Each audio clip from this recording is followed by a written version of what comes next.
Hey, this is Marcus Washington, MTC Media with your wrap up. Virginia defeats NC State 70-67. That moved the Cavaliers to 8-5 overall, 1-1 in the ACC. NC State consequently is also 8-5 overall and 1-1 in the ACC.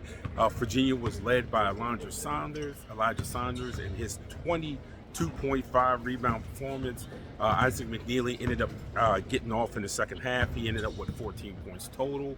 And over on the North Carolina State side, Jaden Taylor had 14, and then Marcus Hill had 12, and Huntley Hatfield had 12 points also, along with 7 rebounds. But this game certainly was a tale of two halves. The Wolfpack came into the game shooting 32% from three-pointer, but you wouldn't have known that by how they shot it in the first half. They were 6 for 11 from the three-point line in the first half and had a 10-point lead at halftime, 39-29. And then the second half happened. It was a completely different story. North Carolina State was tops in the ACC in turnover margin. They ended up turning the ball over 11 times, which Virginia ended up converting into 10 points.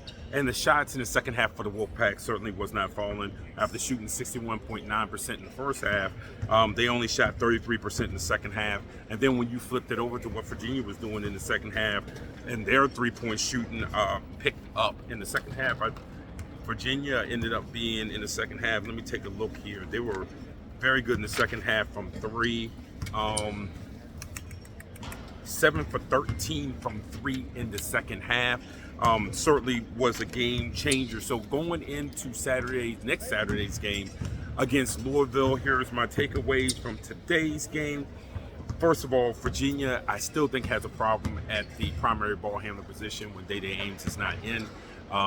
This is nothing against Rhodey, Tane Murray, or Isham Sharma. It's just those guys do other things well, especially Murray and Sharma. Both of those guys can shoot the ball, and having the burden of being that primary ball handler when they're out there, it kind of takes away from them, especially when you look at Sharma. He's only a freshman, so you're adjusting and you're trying to do these things. So I do think it's a concern that if they play a team that can really pressure them for 40 minutes and get up under them and make them work, that could be an issue. I know at the post-game presser, Ron Sanchez said in the second half, there was more of ball handling by committee, which he felt like loosened up some guys because they didn't have that primary responsibility of being the lead ball handler. But it's just something that's going to be a subject the entire season when it comes to Virginia and that lead ball handling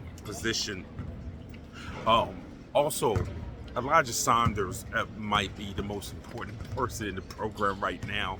When Virginia came out in the second half, they made it a point to run stuff for him, which ended up eventually loosening up what happened outside in the second half with the three-pointers, because Saunders was a mismatch all day. For those who don't know, Ben Middlebrooks woke up this morning sick. He did go through warm-ups. He did not play at all, which really, really hurt NC State and how to guard Saunders. Any sort of switch, any sort of help certainly ended up turning into a mismatch. And why Saunders was 7 for 9 from the field. Simply because he was right under the basket. Then you add in that 7 for 8 from the free throw line, and you have one heck of a game for Saunders. But he is the stir for the drink, because when he can get it going inside, it is starting to loosen up for guys like Murray. It's starting to loosen up for guys like Sharma. And then, of course, it loosens up for someone like McNeely, who in the second half had such great looks. I mean, the three-pointers that Virginia, their three-point attempts that they had in the second half, those weren't contested. They weren't even close to being contested or having a hard closeout or anything. They were wide open, really, really good looks. That is a testament to what Sanchez did in the second half and some of the things he changed, and also defensively. What they changed defensively in the second half with the more ball pressure. NC State just really could not get into anything in the second half. Keith said at the post-game press conference that, that ended up turning into the ball sticking and the ball not being shared. And then obviously when that happens, your shooting percentage dips. You're not playing out of a set defense. You're playing in transition defense. And then the advantage that you had, which was making them take the ball out the basket so you can put ball pressure on their lead ball handler, that goes completely out the window. So again, Virginia with a 70-67 win, first ACC win of the season, first ACC win for Ron Sanchez, and obviously that was talked about at the press conference. You will see me back in Charlottesville again next Saturday when Louisville comes to town. You will see me the night before that at Georgetown when Xavier comes to town.